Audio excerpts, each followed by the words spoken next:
أعوذ بالله من الشيطان الرجيم.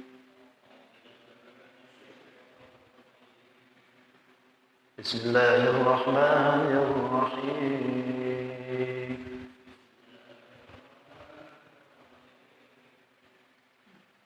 قل أعوذ برب الناس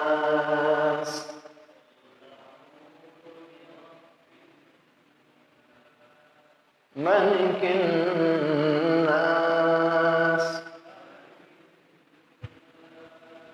إله الناس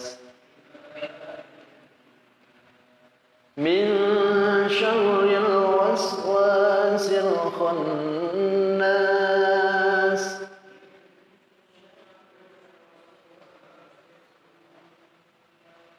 الذي يوسوس في صدور الناس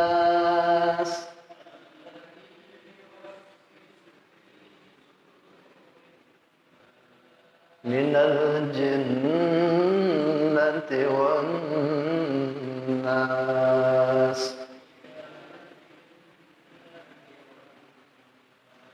صدق الله العظيم. Tamat. Udah selesai, tamat. Beres itu ya, tinggal baca hataman. Alhamdulillah, segala puji milik Allah Subhanahu wa taala yang telah memberikan taufik hidayah, inayah, yang telah memberikan keringanan untuk melangkah ke masjid guna melaksanakan salat maghrib dengan berjamaah. Mudah-mudahan amal kita barataan, yang wajib, yang sunnah, infak dan sebagainya senantiasa diterima dan diridhai oleh Allah Subhanahu wa taala.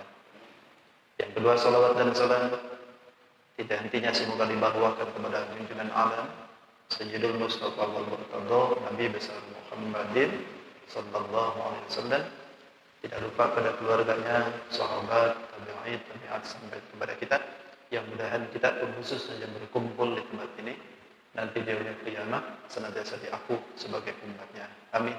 Amin ya rabbal alamin.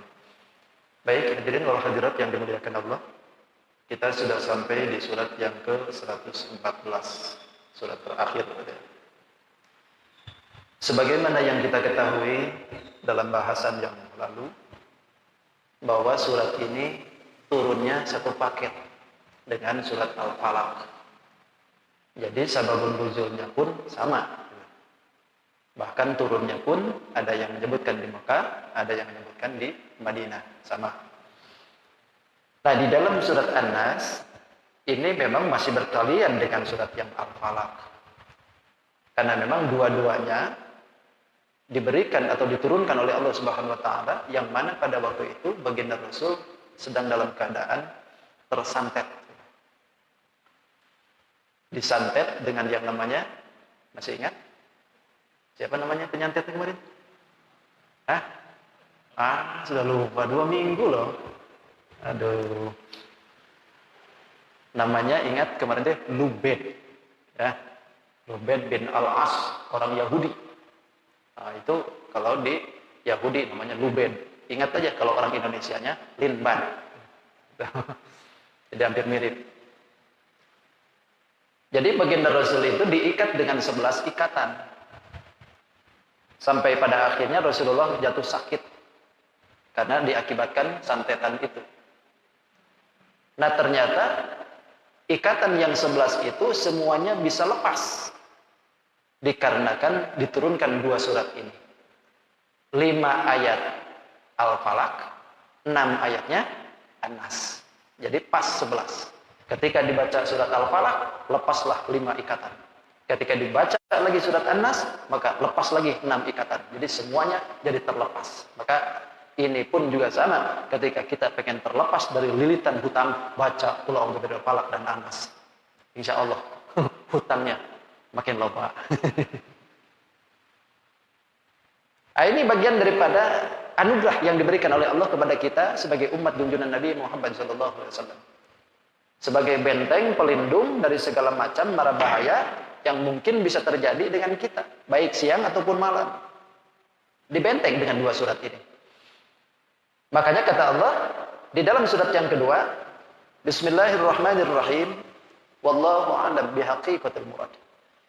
Qul, katakan ya Muhammad, a'udzu, aku minta perlindungan bi rabbin nas, dengan Tuhannya atau yang memeliharanya manusia, atau yang mendidiknya manusia, atau yang mengajarkannya manusia, atau pemiliknya manusia gitu. Karena Rabbi itu kan. Minta perlindungan kepada pemiliknya itu manusia. Siapa pemiliknya itu? Malikin nas, rajanya manusia. Siapa si raja itu? Ilahin nas, Tuhannya manusia. Dari apa harus minta perlindungan itu? Min syarril, dari kejelekan, al-waswasi, yang dibisikkan dari setan, al-khannas, yang tersembunyi atau yang menyembunyi, alladzi yuwaswisu, yang senantiasa membisikkan, setan itu bisikan jahat, fi sudurin nas, di hatinya manusia. Setan yang mana? Minal jinnati wan nas, setan dari golongan jin dan setan golongan manusia. Ini sudah, saya yakin insyaallah semuanya sudah hafal. An-Nas itu hafal. Kalau nggak hafal itu keterlaluan. Kalau sudah tuh nggak hafal An-Nas itu, aduh, keterlaluan. Nah, ini surat diberikan oleh Allah Subhanahu wa taala sebagai bentuk kasih sayang kepada kita sebagai umat Nabi Muhammad, untuk menjaga dari hal-hal yang memang akan menjadikan jelek kepada kita. Pertama Allah sebutin, kata Allah, Qul, katakan ya Muhammad. Ini memang urusan dengan baginda Nabi sebetulnya. Karena memang awalan ini diturunkan oleh Allah itu untuk melepaskan sihirnya yang ada di diri Nabi. Tapi tidak menutup akan keberkahan daripada surat ini pun juga termasuk kita sebagai umatnya. Karena memang perintahan Quran dan larangan Quran itu la takhussu fardan ba'da fardin. Artinya perintahan dan larangan Al-Quran tidak tertentu pada individu. Tidak hanya seseorang saja gitu. Sejatinya ya namanya perintahan dan semua larangan yang ada di dalam Al-Quran, semua orang juga terkena gitu. Sama gitu. Walaupun kita misalkan tidak terkena sihir, akan tetapi perintahan ini juga harus diterima oleh kita. Makanya Allah berikan surat ini. Katakan ya Muhammad, a'udzu, aku minta perlindungan bi rabbin nas, dengan Tuhannya manusia. Kalimat Rabbi sudah saya babarkan ya. Sudah berapa kali Rabbi itu diulang-ulang. Ambil daripada salah satunya itu, yang mana saja yang cocok itu semua bisa jadi cocok. Bisa jadi melihara, pemilik, pendidik, pengarahkan, pengasuh, Tuhan, bisa jadi. Itu adalah kalimat Rabbi. Minta perlindungan kepada Allah Subhanahu wa taala yang melihara manusia, yang menciptakan manusia, yang memiliki manusia. Coba. Kita ini diberikan oleh Allah sampai disebut-sebut tuh. An-Nas. Disebut oleh Allah Nas. Kenapa Allah nyebutin kalimat An-Nas? Bi Rabbin Nas. Ini tidak ada lain, maksudnya adalah tasrifan lahum, karena Allah memberikan kemuliaan kepada manusia. Makanya Allah sebut tuh. Disesuaikan gitu. Nah, ketika Allah ini memberikan penyebutan kalimat kita sebagai manusia, sebagai bentuk daripada kemuliaan yang diberikan kepada kita sebagai manusia, maka wa munasiyatul isti'adzah min syarril maus. Berarti menyesuaikan pada arti isti'adzah itu dari kejelekan yang mungkin akan terjadi pula dengan kemuliaan itu bisa jadi jelek. Makanya Allah jaga tuh. Allah jaga kita. Alhamdulillah ya. Kita disebut-sebut oleh Allah sebagai makhluk yang mulia. Bahkan kemuliaannya kita disadari atau tidak ya. Kita ini dilayani loh oleh Allah tuh. Kita ini dilayani oleh Allah tuh. Siang malam, gerak maupun diam, kita dilayani oleh Allah. Mana bukti pelayanannya? Itu malaikat yang senantiasa disuruh oleh Allah meladeni kita. Bukankah Allah Subhanahu wa taala sudah menyebutkan bahwa dunia ini ada 4 malaikat yang dikhususkan oleh Allah ngurusin dunia. wan nazi'ati gharqa, wan nasyitati nashta, was sabihati sabha, was sabiqati sabqa, wal mudabbirati amra. Wal mudabbirati amra, kata Allah, demi malaikat yang mengurusi amra, semua urusan yang di dunia. Siapa malaikat yang dimaksud ini? 4 malaikat. Jibril, Mikail, Israfil, Azrail. Ini 4 malaikat semua untuk ngurusin kita.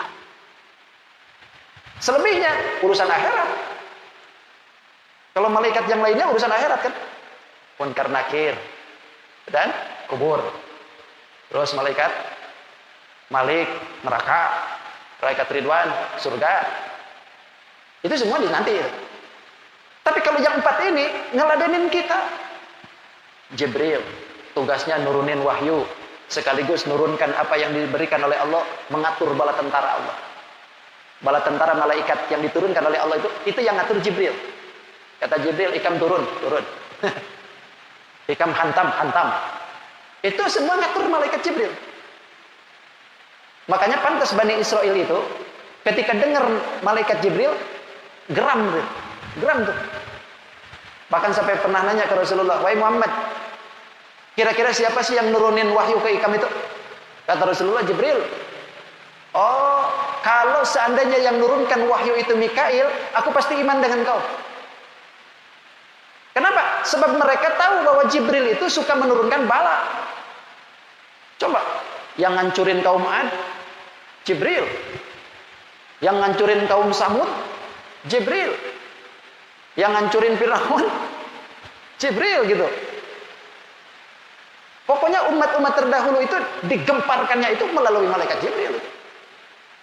Makanya ada turun ayat kan ketika mereka memusuhi Jibril. Siapa orang yang memusuhi Jibril, kata Allah, berarti sama dengan memusuhi Allah. Kenapa? Karena mereka benci dengan Jibril. Turun bala tentaranya, atur semua oleh Jibril. Ngurusin dunia tuh. Yang kedua Mikail. Malaikat Mikail ngurusin dunia, nurunkan hujan. Nih, sekarang hujan alhamdulillah ya. Makanya banyak yang enggak hadir. Hujanan. Ini malaikat Mikail. Diberikan oleh Allah mandat untuk menurunkan itu, sekaligus menumbuhkan tumbuh-tumbuhan. Apapun itu, malaikat Mikail ngurusin dunia. Terus malaikat Israfil niup song-song alam. Kan ngurusin dunia tuh. Ada puting beliung, itu kelakuannya Sidin. Tiup sedikit, itu berhembus aja. Kenotnya berapa tuh? Baru ngameknya aja. Belum ditiup itu. Baru menghembusnya aja. Terus yang keempat, malaikat Izrail. Untuk apa? Cabut nyawa. Oh, masuk ke rumah sakit, cabut. Itu ngurusin urusan dunia kan? Malaikat Israel dicabutin semua. Nah, itu pengurusan itu siapa? Itu adalah Allah. Hakikat yang ngurusnya Allah, tapi Allah memberikan tugas kepada malaikat yang 4 itu untuk mengatur semua urusan itu. Jadi kita ini sebetulnya diatur. Cuman kita nggak merasa. Nggak merasa bahwa kita ini diatur malaikat. Padahal Allah tuh meladeni kita. Coba bayangkan, kita dulu sebelum punya bini berdoa ke Allah, pengen punya bini, diantar sama Allah, ketemu dengan bini itu. Udah punya bini, minta lagi ke Allah, pengen punya anak, kasih sama Allah. Udah punya anak, belum punya rumah, minta ke Allah, dikasih rumah. Apa coba? Cuman kita ini kadang-kadang nggak sadar ya, nggak sadar bahwa Allah itu ngurusin kita. Bahkan yang kedua, wa ja'ala lahum ma fil ardi jami'a. Bukti pengurusan Allah. Allah berikan semua perkara yang di dunia semuanya untuk manusia. Coba. Makanya pantas Allah sebutin kan dalam surat Ar-Rahman tuh, fa bi ayyi ala'i rabbikuma tukadziban. Nikmat Tuhan yang mana lagi yang akan kau bohongkan? Karena semuaan yang di dunia ini kan untuk manusia. Sampai yang tidak kelihatan pun diketek oleh Allah ilmunya, bisa kelihatan. Itu minyak di dasar laut yang sekian ratus meter gitu, ribuan meter bahkan. Kok tahu gitu di situ ada minyak? Siapa yang ngasih itu? Allah. Kenapa Allah beritahukan? Karena bi rabbin nas. Allah ngurus manusia. Silahkan kata Allah. Disjum dari atas itu bukan cahaya tahayul, itu hamparan emas. Tersorot bulan, mancer ke atas. Cuman orang sana nggak tahu. Itu disembah-sembah. Padahal itu semburan cahaya dari emas. Ada orang barat diteliti, emas. Lobi sampai sekarang tuh. Nggak mau hengkang kan? Betah sih dia di sana. Siapa yang ngasih tahu? Allah. Biar binas. Silahkan kata Allah. Mau ibadah mau enggak? Monggo. Untuk manusia. Semua berikan oleh Allah. Kita kadang-kadang kagum ya. Kok tahu manusia itu intan berlian ada di hewan apa gitu? Hah? Yang gemuk gitu ya? Kerang. Kok tahu gitu? Ada kerang bisa menumbuhkan permata mutiara. Siapa yang ngasih tahu? Birabbin nas. Makanya kata Allah, kami ini ngurus pian sebetulnya. Cuman piannya aja kadang mau mengerti bahwa kami ini ngurus. Silakan. Bahkan mana lagi bukti pengurusan Allah? Wa amaddahum bil aqli wal fahmi. Allah berikan kepada kita, diberikan akal sekaligus diberikan pemahaman. Akal diberikan oleh Allah, pemahamannya pun diberikan oleh Allah. Sebab kalau orang berakal tapi tidak ada pemahaman, nggak bisa juga. Orang paham nggak ada akal, nggak mungkin. Makanya berikan dulu akalnya, lalu paham. Itu kan pengurusan Allah. Bapak, ibu dikasih beras. Kira-kira ngerti nggak? Beras untuk apa? Kan paham tuh. Siapa yang ngasih pemahaman itu? Kalau bukan bi rabbin nas. Jangankan kita lah, kalau kita ini sudah kenyang makan garam gitu ibaratnya. Bayi baru lahir. Langsung. Siapa yang ngajarin gitu? Kalau bapaknya nggak usah ditanya lagi kalau disontronin itu. Ini bayi baru lahir, belum buka mata, begitu nangis diasongkan itu, langsung. Siapa yang ngasih pemahaman itu? Itulah cara Allah birabbin nas, mengurusi manusia. Cuman kita jangan paham. Itu. Makanya fa in qamu bitilkal wadhifah. Jikalau kita sebagai manusia itu menegakkan semua apa yang jadi fungsi dan tugas sebagai manusia, maka kana lahum al-izzud dunya wal akhirah. Kita akan jadi mulia dunia akhirat. Kalau kita menjalankan fungsi sebagai manusia. Apa itu fungsinya? Ibadah. Bentuk fungsinya ibadah kan? Wa ma khalaqtul jinna wal insa illa liya'budun. Tidaklah kami ciptakan jin dan manusia kecuali untuk beribadah. Fungsinya itu manusia itu sebetulnya. Ibadahnya bagaimana Pak Ustaz? Apakah harus di masjid semua? Enggak. Pokoknya di mana aja. Jadi tentara ibadahnya lewat tentara, jadi polisi melalui polisi, jadi PNS melalui jadi PNS, orang dagang melalui dagangannya, orang bisnis melalui bisnisnya, jual jasa melalui jasanya. Pokoknya semua bisa jadi nilai ibadah. Enggak mesti harus enggak mesti itu. Bahkan sesuaikan ketika ibadahnya kita ini diberikan oleh Allah, misalkan jadi pangkat, jadi orang ternama di atas. Pangkatnya di sini bintang 7 misalkan. Right. Ibadahnya kita di situ berarti kepangkatan inilah yang harus didahulukan itu. Tugas itu yang harus didahulukan. Jangan Bapak bintang 4 lalu diam aja di masjid, nggak pernah keliling-keliling Indonesia menjaga keamanan. Nggak boleh. Karena ibadahnya di situ. Itu Bapak jadi dokter ya? Ibadahnya di dokter di situ. Bapak jadi dokter diberikan titel oleh Allah lewat perguruan tinggi. Begitu sudah dapat itu titel, ada orang sakit, nggak mau oh berarti ini ilmu nggak ada manfaat, nggak ada nilai ibadah. Tapi ketika ditolong, nilai ibadah tuh. Nilai ibadah dapat, duit dapat. Kan 2 lipat tuh, Pak. Luar biasa. Kalau kita yang sakit ditusuk-tusuk malah. Sudah dijahit berapa kali, bayar lagi. Ibadah tuh. Luar biasa tuh. Makanya sebetulnya ibadah yang paling dekat untuk bisa diterima itu sebetulnya jadi dokter, Pak. Benar. Kalau saya ceramah begini, ini belum tentu bisa diterima dari semua orang di sini. Tapi kalau dokter, ada orang sakit mau berobat ke Bapak, lalu sambil berobat dinasehatin, itu masuk tuh, Pak. Coba deh, masuk tuh. Anu Ikam Pak, sudah sakit-sakit macam begini, Ikam banyak-banyak istighfar. Siapa tahu besok-besok ini diagnosanya kayaknya parah nih Ikam. Itu kalau orang digituin, masuk tuh. Besok-besoknya istighfar itu banyak-banyak tuh. Kenapa? Kata dokter nah ulunnya parah gitu. Coba kalau saya yang ngomong begitu. Allah, Ustaz tahu apalah. Gitu. Itu biasanya seperti itu. Jadi cepat tuh masuk. Cepat masuk.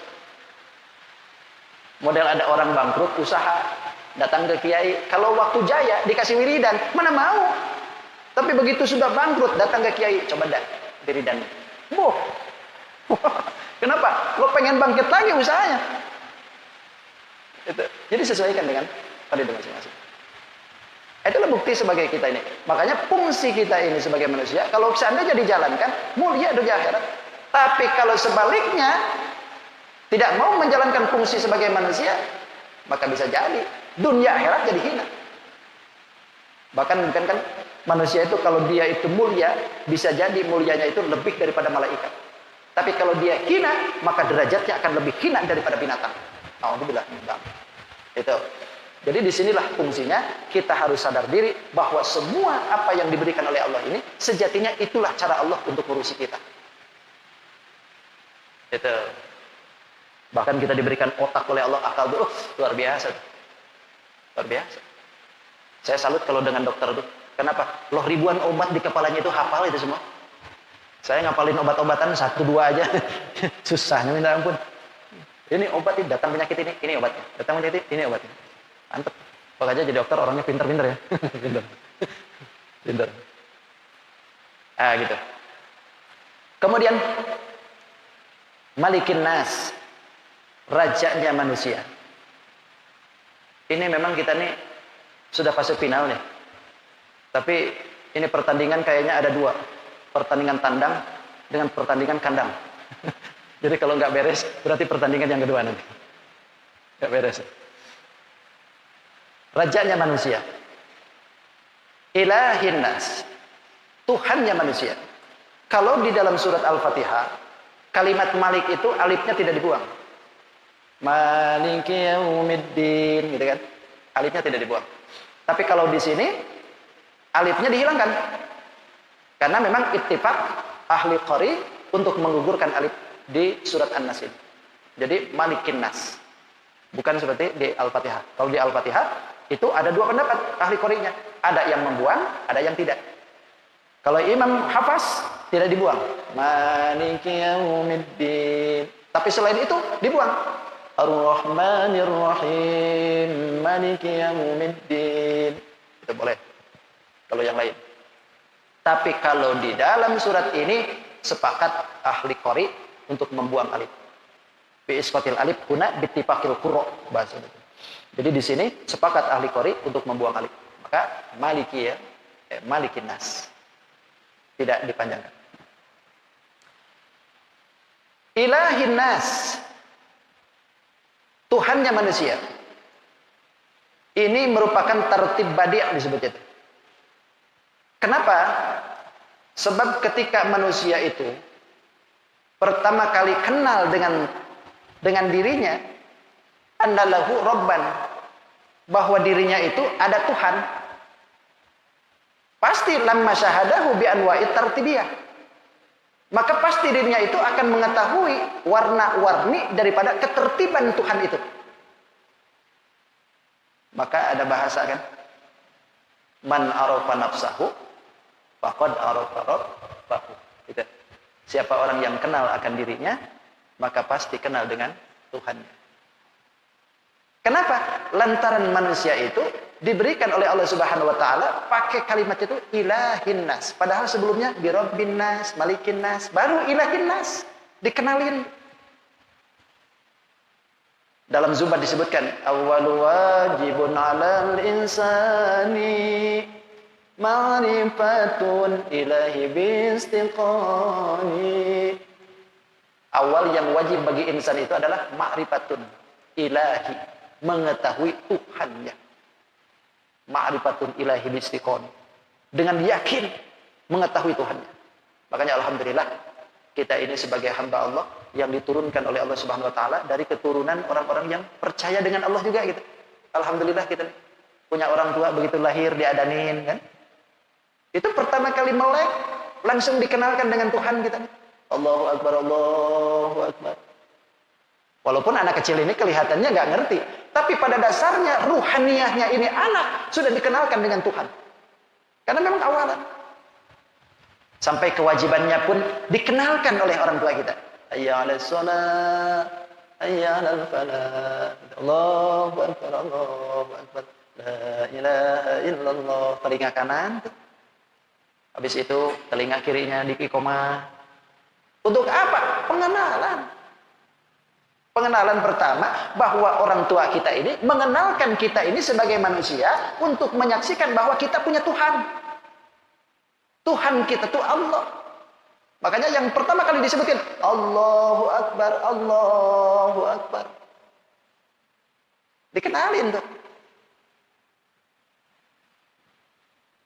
Makanya alhamdulillah di samping orang tua kita mengenalkan, negara pun memberikan perkenalannya pula. Begitu masuk sekolah, Pancasila. Satu, ketuhanan yang Maha Esa. Dari mana itu? Qul huwallahu ahad. Itu kan Allah Maha Esa. Gitu. Makanya alhamdulillah. Begitu sekarang datang yang rong mau menghilangkan itu, tolak, rame-rame, tolak. Karena sejatinya mereka tidak suka dengan adanya ketuhanan yang Maha Esa. Diganti dengan gotong royong. Ya boleh, itu ide siapa? Ya pastilah idenya siapa lagi. Idenya siapa lagi yang tidak percaya dengan Tuhan. Alhamdulillah. Itu.